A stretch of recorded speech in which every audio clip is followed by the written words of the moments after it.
6, 9. Je lis la parole de Dieu. Amen. Jésus se rendant à Jérusalem passait entre la Samarie et la Galilée. Comme il entrait dans un village, 10 lépreux vinrent à sa rencontre. Se tenant à distance, il élève la voix et dit: Jésus, Maître, aie pitié de nous. Dès qu'il l'eut vu, il leur dit: Allez vous montrer au sacrificateur. Et pendant qu'il y allait, il arriva qu'il fut guéri. Amen. Amen. Jusqu'au 19? Jusqu'au 19. L'un d'eux se voyant guéri, revint sur ses pas, glorifiant Dieu à haute voix. Il tomba sur sa face aux pieds de Jésus et lui rendit grâce. C'était un Samaritain. Jésus, prenant la parole, dit: Les 10 n'ont-ils pas été guéris? Et les 9 autres où sont-ils? Ne s'est-il trouvé que cet étranger pour revenir et donner gloire à Dieu? Puis il lui dit: Lève-toi, va, ta foi t'a sauvé. Amen. Amen. Merci. Amen. Amen. Nous avons bien compris qu'ici le Seigneur veut nous parler de 10 lépreux. Des personnes des hommes, peut-être même des femmes qui avaient au milieu, on ne sait pas. Oui. Mais ils avaient leur vie. Ils avaient une vie avant la lèpre. Des gens qui avaient des familles, des gens qui avaient un travail, des gens qui avaient une vie sociale. Mais voilà que maintenant, ils sont tombés malades. Comme nous sommes toujours occupés, nous n'avons pas le temps. Un exemple, par exemple, si quelqu'un veut trouver un travail, il va aller à Pôle emploi, il va aller chercher un ami, il va avoir des contacts, mais est-ce qu'il va voir Jésus avant? Une personne qui tombe malade, elle va aller au médecin, elle va prendre son ordonnance, elle va acheter les médicaments, mais est-ce qu'elle va voir Jésus avant? Elle va voir le médecin avant. Une personne qui a été abandonnée, larguée par son mari, elle va aller voir les amis, elle va aller voir la famille du mari, de l'ex-mari. Elle va chercher les moyens qu'il faut, même pour le faire revenir. Mais elle n'ira pas voir Jésus avant. Mais voilà que cette période de sa vie ne s'améliore pas, même si elle va aller voir Pôle emploi, même si elle va voir les amis, même si elle va chercher de l'argent à la banque pour s'acheter une voiture, sa situation ne va pas s'améliorer. Et elle commence de plus en plus à empirer. Ces lépreux qui au début avaient une famille, qui au début avaient un travail, qui au début avaient la santé, maintenant ils commencent à s'éloigner de la ville, commencent à s'éloigner de la famille et ils commencent à se retrouver entre eux. Ils se retrouvent entre eux, pourquoi? Parce qu'ils ont le même problème. Ils ont la même difficulté. Donc, ils se mettent ensemble. Peut-être même pour affronter les difficultés. Ensemble, c'est plus facile. Mais dans le temps de Jésus, celui qui était lépreux, c'est pas que lui seulement, il voulait s'éloigner de la ville, de la famille, mais ils étaient obligatoirement mis à l'écart, mis à part, pour qu'ils ne viennent pas contaminer la famille, les amis, ne pas contaminer les autres personnes. Mais dans cette période, ce n'était pas le cas. Et ces 10 lépreux-là, ils étaient ensemble. Et voilà que dans l'histoire de ces 10 lépreux, Jésus qui sort pour aller à Jérusalem, il est rentré par là, il est passé par là. Ce n'était pas sur le chemin de Jésus. Ce n'était pas prévu cela. Mais quand ces 10 lépreux ont entendu parler que Jésus allait passer par là, qu'il allait faire un petit détour dans cette ville, ils se sont dit, par rapport aux problèmes qu'ils sont en train de vivre, on ne peut pas laisser cette opportunité passer. Et ils ont entendu que Jésus était là. Ils ont été vers Jésus. Mais comme eux-mêmes, ils savent qu'ils ne peuvent pas approcher Jésus, qu'ils ne sont pas dignes à cause de la lèpre que maintenant elle est visible. Ce n'est pas un tout petit problème qu'ils ont maintenant, qu'on peut cacher. Quand on a un problème qu'on peut cacher, quand on a un problème qu'on pense qu'on peut résoudre, on va aller voir les amis, on va voir la banque, on va voir la famille, on peut le cacher. Mais maintenant, la lèpre, on ne peut pas la cacher. Parfois, quand elle est sur le corps, on commence à la cacher avec toutes sortes de vêtements. Ta maladie, tu essaies de la mettre sous couvert. Mais quand ça sort maintenant sur le visage, c'est comme le cancer. Quand on voit la personne, on n'a même pas besoin de lui poser la question, tu as le cancer, puisque c'est visible. Donc ces 10 lépreux s'approchent le plus qu'ils peuvent de Jésus. Et là, on dit qu'ils commencent à crier, à élever la voix. Pourquoi? Parce qu'ils ont besoin d'aide. Ils ont besoin de faire du bruit. Ils ont besoin d'attirer l'attention de Jésus. Et comme ils ne sont pas tout près face à face, ils ont besoin de crier, de faire du bruit. Quand on est dans le besoin, quand on a un problème grave, on ne peut pas se taire. Il faut qu'on demande de l'aide. Et la lèpre ici, elle représente l'égoïsme. Plus on se referme en soi, plus on dit qu'on n'a pas besoin de personne. Il faut que je me tais, il faut que je supporte ma croix, c'est mon péché, c'est moi qui dois payer, je ne dois pas appeler personne. Et plus on aura les conséquences. Parce qu'on dit j'ai besoin de personne. J'ai mon argent, je peux payer le médecin. Ah, ce médecin-là, ce spécialiste, il n'est pas bon. On a dit qu'il y a un spécialiste à Paris. Je vais là-bas avec tout mon argent. Parce que je ne connais pas Jésus. Parce que je ne me rappelle pas de Jésus. Et je cherche mes moyens. Les 10 lépreux, ils nous donnent cet exemple. Quand on est malade, quand on a un problème, quand on a une difficulté, il faut qu'on fasse du bruit. Il faut qu'on demande de l'aide. Tout seul, on arrive tout seul. On prend plus de temps. Quand on a quelqu'un qui nous aide, on arrive plus vite à résoudre le problème. Amen. Amen. Et là, ces lépreux, ils commencent à élever la voix et dire Maître. Ce qu'on a chanté, Rabbi, c'est Maître. Aie pitié de nous. Ils ont demandé de l'aide. Ils étaient dans une situation qu'ils ont vu que personne ne pouvait guérir cette lèpre. Personne ne pouvait arracher cette lèpre. Et Jésus, en les voyant, les a ordonnés. Il les a dit, allez. Il a donné un seul ordre. Allez. Il ne les a pas touchés. Il n'a pas fait de gris-gris. Il n'a pas fait un éclair tomber du ciel. Il n'a pas passé de l'eau dessus. Il ne les a pas donné de boire quelque chose. Il ne les a pas envoyés comme Naaman aller dans le fleuve du Jourdain. Il les a dit, allez et montrez-vous aux anciens. Ça seulement. Mais voyez la différence. Quand tu as la foi, quand tu crois en la parole de Dieu, il suffit une parole que l'homme de Dieu te dise. Amen. Si tu as reçu ça, tu crois, tu obéis, c'est tout. Si je te dis, ma soeur, sors, vas-y dans ta réunion, il est déjà à toi ce document. Le Seigneur a déjà signé pour toi. Tu n'as pas de doute.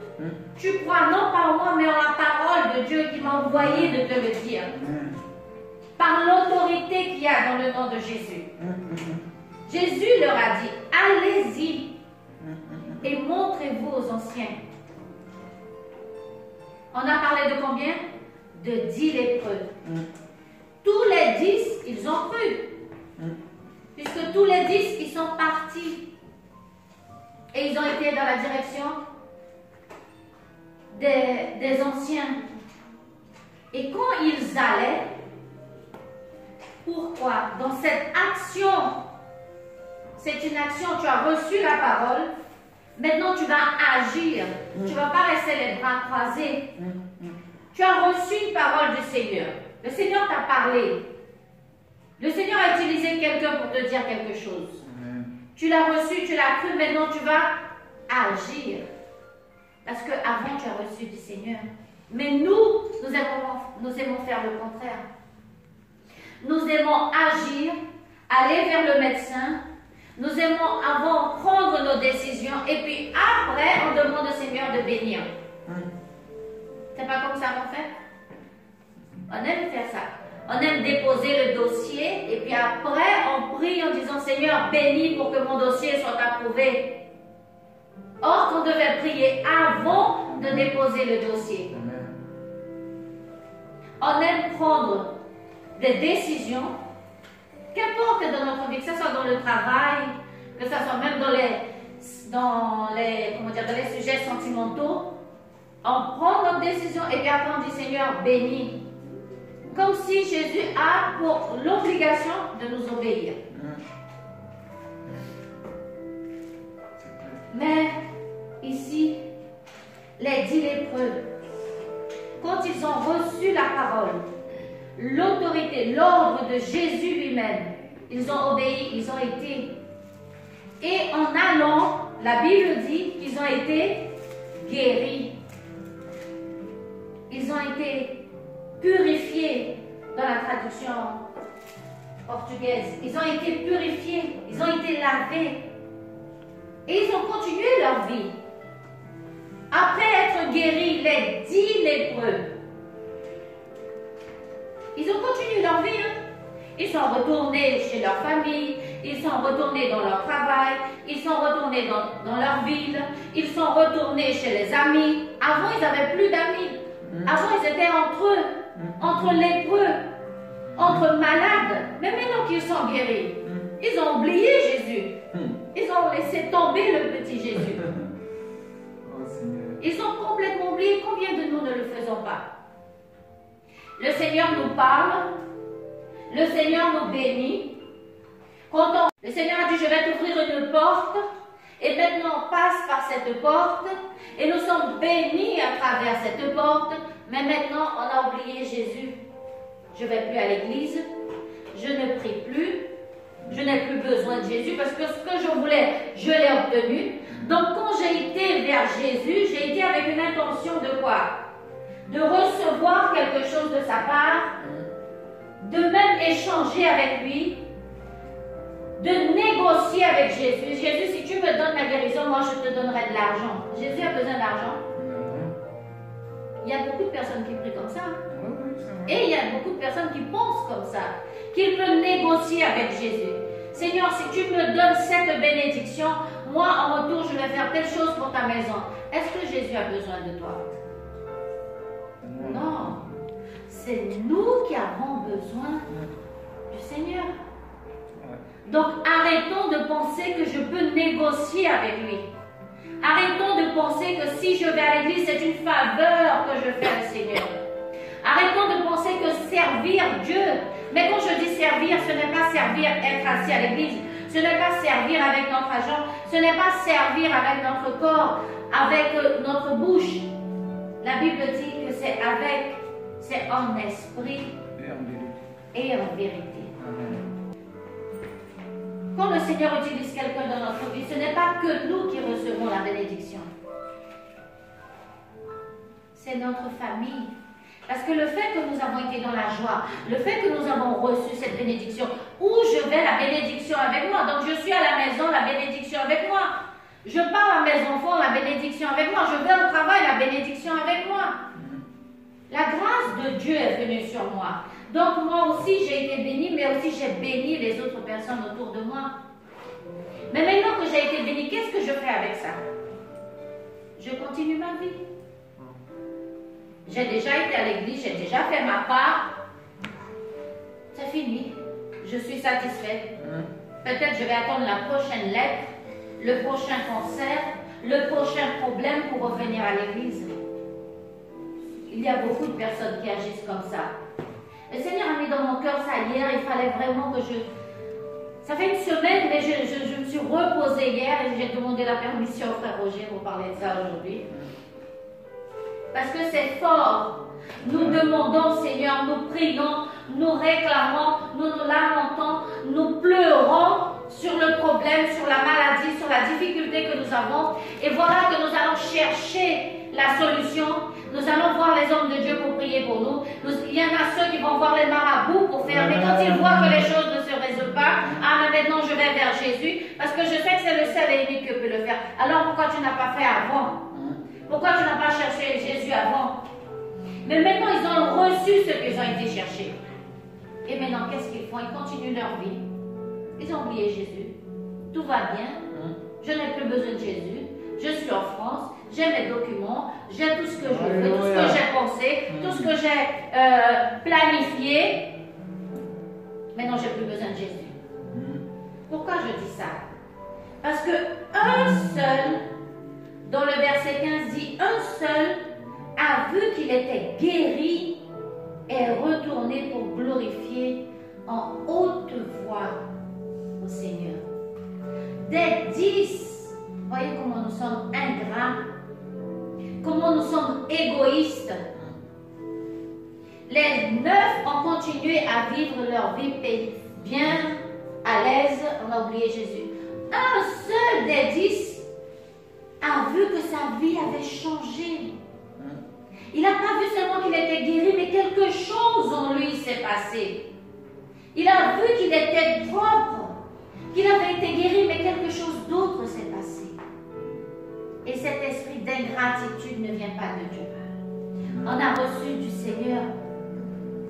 On a reçu de Dieu lui-même cette guérison. Le Seigneur nous a donné une bénédiction. Et un seul maintenant a réfléchi. Non, mais j'ai reçu quelque chose de Dieu. Il faut que je revienne et que je le remercie. Mais de la même façon que j'ai fait du bruit là pour demander de l'aide, mais c'est de la même façon aussi que je dois faire du bruit pour remercier le Seigneur. Il faut que tout le monde sache que j'ai reçu aussi une bénédiction. Je garde ça pour moi, personne ne doit savoir. Je ferme mes portes, je ferme mes fenêtres, personne ne doit avoir ma bénédiction. Mais si c'est le Seigneur qui t'a donné, qui est-ce qui va te la prendre? Pourquoi tu as peur de perdre ce qu'on t'a donné? Si c'est Dieu qui est celui qui est le propriétaire de la terre, celui qui a de l'argent, la parole de Dieu dit que c'est lui qui a l'or et l'argent. S'il t'a donné cette guérison, s'il t'a donné cette bénédiction, ne peut-il pas te donner d'autres? Est-ce qu'il est un Dieu pauvre? Pourquoi tu veux être égoïste? Pourquoi tu veux retenir ce qui ne t'appartient pas? C'est au Seigneur. Toute chose appartient au Seigneur. Tout est à lui. S'il t'a donné cette voiture, il ne peut pas te donner une plus grande. S'il t'a donné un appartement, ne peut-il pas te donner une maison? Mais c'est à cause de notre égoïsme que nous ne recevons pas. Parce que le Seigneur commence à nous tester. Il nous teste. Et là, ces enfants qui reconnaissent la grâce de Dieu, eh bien, ils vont à l'église remercier le Seigneur. Ils vont devant son trône de gloire, en faisant du bruit, en chantant, en étant dans la joie, en étant, comme le frère a dit, toujours dans la joie, même si mes difficultés, même si j'ai des problèmes, même si j'ai mes anxiétés, mais je suis dans la joie devant le Seigneur. Je suis dans la gratitude.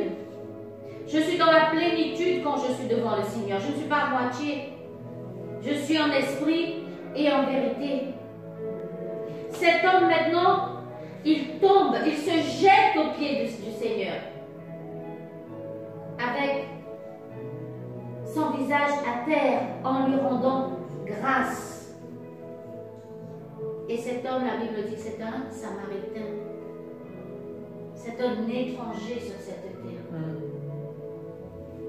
Moi, j'admire beaucoup les personnes, nous étrangers, parce que nous sommes ici tous étrangers, qui ont pris saisi les opportunités de la vie et ne sont pas restés bras croisés. Même si cette opportunité pour certains, elle est insignifiante, mais pour d'autres, non. Et il nous donne encore une leçon. C'est un étranger qui a reconnu le Dieu de l'autre, le Dieu de ceux qui sont là sur la terre, sur cette terre. Il a reconnu que ce Dieu-là l'a guéri. C'est un homme étranger qui confesse maintenant, qui a accepté Jésus dans sa vie et maintenant il confesse à voix haute devant tout le monde que Jésus l'a guéri. C'est une confession et c'est une loyauté aussi de montrer que le Seigneur a fait quelque chose pour lui. Mais la Bible dit que Jésus répond en disant, ce n'est pas 10 qui ont été purifiés, ce n'est pas 10 qui ont été guéris, mais où sont les 9 autres? Où sont-ils passés? Est-ce que Jésus ne connaît pas la vie des gens? Oui. Mais c'est tellement attirant la situation que tu guéris 10 personnes, que tu donnes à toute l'assemblée, à toute l'église, mais une seule personne revient le dimanche prochain. La bénédiction, c'était pour tout le monde de l'église. Mais maintenant, où sont passés le restant? Qu'est-ce qu'ils ont fait? Il y a un seul qui est venu dire merci. Où sont les 9? Qu'est-ce qu'ils font de leur vie maintenant qu'ils ont reçu la bénédiction? Et Jésus fait un constat. Seul cet étranger parmi nous est revenu. Mes enfants, ma famille, ceux que je suis venu pour eux, c'est ce que Jésus a voulu dire. Je suis venu pour les miens, mais les miens m'ont rejeté, la Bible nous dit. Et cet étranger, il est venu me dire merci. Combien de fois ça se passe comme ça? On fait des bonnes choses, on fait des actes, on pose des actes de bienveillance, de bonté envers les personnes, envers notre famille, et un seul arrive à avoir la gratitude.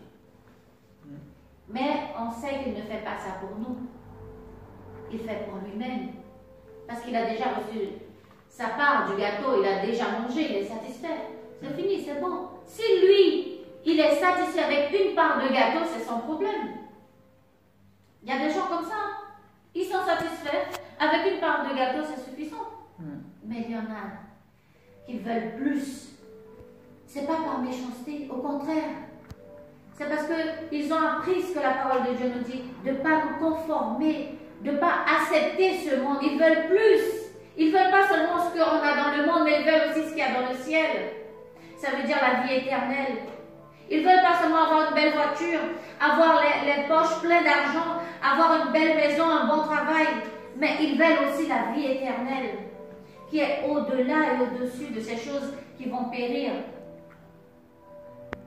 Et le Seigneur lui dit, lève-toi et va, ta fête t'a sauvé, parce que seul Jésus peut nous sauver. Amen. Seul Jésus peut nous sauver. Ta foi, excusez-moi, ta foi t'a sauvé. Pourquoi? Parce que seul Jésus peut nous pardonner. Jésus, il peut nous guérir. Si tu viens vers lui pour une guérison, il va te guérir. Amen. Parce que c'est ta foi. Tu y crois, il va te sauver. Il va te guérir. Si tu vas vers le Seigneur pour lui demander un travail, il va te donner le travail. Tu lui demandes, c'est ce que tu veux. C'est ce qui te satisfait. Si tu veux un mari, si tu veux une épouse, le Seigneur, il va te donner. Puisque c'est ce que tu veux. Il sait, il connaît ton cœur, il te connaît. Mais ça va s'arrêter là. Parce que premièrement, tu es égoïste. Tu ne vas pas partager la bénédiction. Tu la voudras que pour toi. Mais quand tu es un enfant de Dieu, que tu as eu une rencontre avec Jésus, ta vie a changé. Tu veux pas seulement cela, tu veux autre chose. Maintenant que tu as reçu ce que tu voulais, maintenant le Seigneur, tu vas vers le Seigneur et le Seigneur pardonne tes péchés. Non seulement tu as été guéri, mais maintenant tu es sauvé. Tu as garanti ici ce que tu voulais, mais tu as aussi garanti dans le ciel. Amen. Amen. Parce que le Seigneur est un Dieu bon et tout-puissant. Merci Jésus. Pour que nous puissions comprendre encore de la parole de Dieu, nous allons lire Je ne vais même pas lire ce que j'avais entrepris. Ici même dans Luc, on va dans le chapitre 16, s'il vous plaît. Le chapitre 16, pour comprendre. Avant même qu'on parle des lépreux, la parole de Dieu déjà nous attirait l'attention dans le chapitre 16, le verset 10. Alléluia. Amen. On a compris? Si je mets ce verset dans l'histoire des lépreux, j'ai compris que je suis un serviteur infidèle. Parce que c'est une petite chose. Peut-être que pour toi, au contraire, c'est une grande chose. J'ai la lèpre, je suis malade, je ne peux plus être guéri. Ah, ma soeur, toi, tu veux diminuer ma souffrance, tu veux dire que ma souffrance n'est pas si importante parce que tu n'es pas à ma place, parce que c'est pas toi qui vis cette situation. Donc, tu es en train de diminuer mon problème. Mais c'est pour le Seigneur, qui est Dieu Tout-Puissant, qui est Dieu merveilleux, qui est Dieu au-dessus de tout. Pour lui, c'est minimum ça. Ça, c'est rien du tout ta situation. Ce que tu vis, ce que tu passes, c'est rien du tout. Donc, il te dit que dans cette chose, minimum, tu es déjà injuste. Tu es infidèle. Donc, si tu es infidèle, un serviteur infidèle, dans les petites choses, s'il te donne de grandes choses, tu seras pire. Tu vas continuer un égoïste. Tu vas continuer à agir comme tu agis. Tu seras toujours ingrat. Tu seras toujours un homme et une femme qui n'a pas de reconnaissance pour le bien qu'on le fait. Alléluia. Si je suis infidèle dans les choses du Seigneur, la Bible nous parle beaucoup dans Malachie par rapport aux dîmes et aux offrandes. Si je suis infidèle dans mes 10%, si maintenant je donne 50 € de dîme, et je trouve que c'est beaucoup, quand le Seigneur va me bénir, il faudrait que je donne 500 €. Est-ce que je vais donner? Est-ce que je vais donner, mes bien-aimés? Si je suis infidèle dans le peu, la Bible dit, dans les petites choses, est-ce que le Seigneur va me confier de grandes choses? Vous savez, beaucoup de personnes sont bénies par leur malhonnêteté, parce qu'ils sont malhonnêtes. Donc, ils font tout ce qu'il faut pour pouvoir arriver à la fin. Et le Seigneur permet cela. Mais c'est des choses qui ne sont pas stables. Le Seigneur permet parce qu'il sait que celui-là a déjà choisi sa voie de condamnation.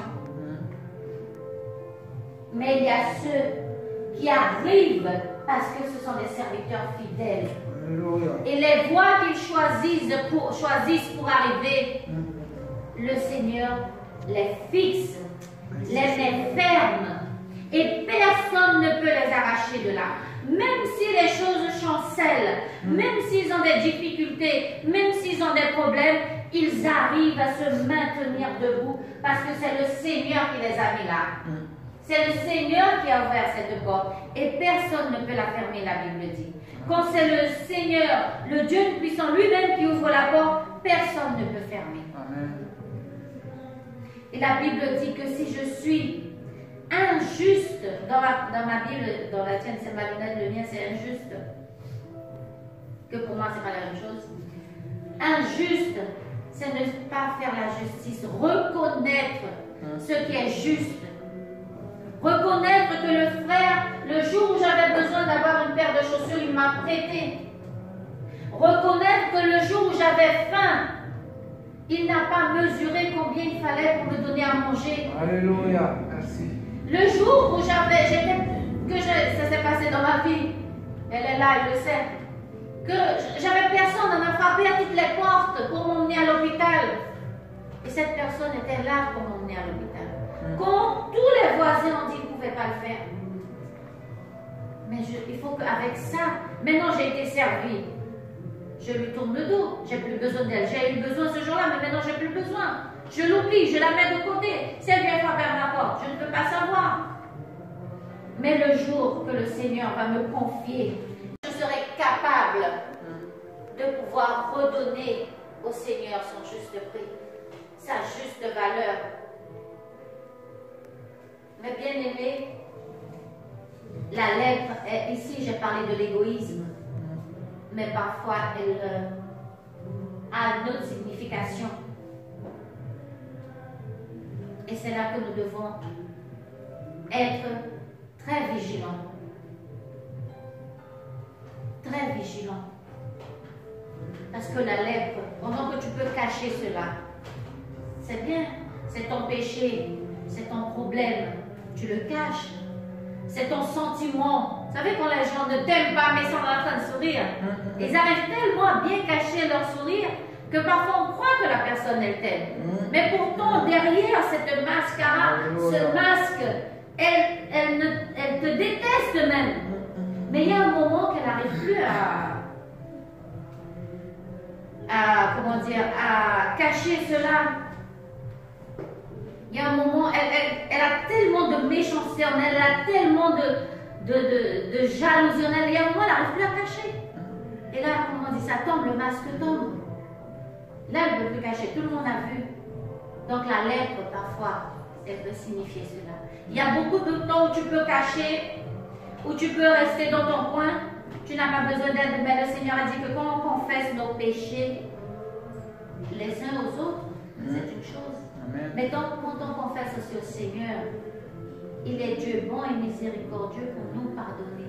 Et c'est le seul qui peut nous pardonner. Quand le Seigneur dit qu'il a sauvé cette personne, ça veut dire qu'il a arraché, il a retiré tous les péchés, tout ce qui était dans la vie de cet homme.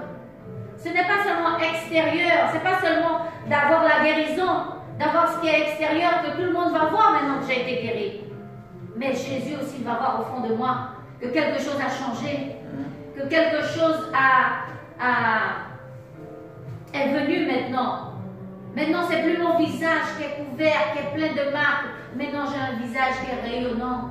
J'ai un visage qui est dans la joie. J'ai un visage qui montre que j'ai de l'amour, que j'ai de la compassion. Tout a changé en moi. Nous allons nous lever et nous allons parler au Seigneur. Je ne sais pas en ce jour quelle est la lèpre qui peut te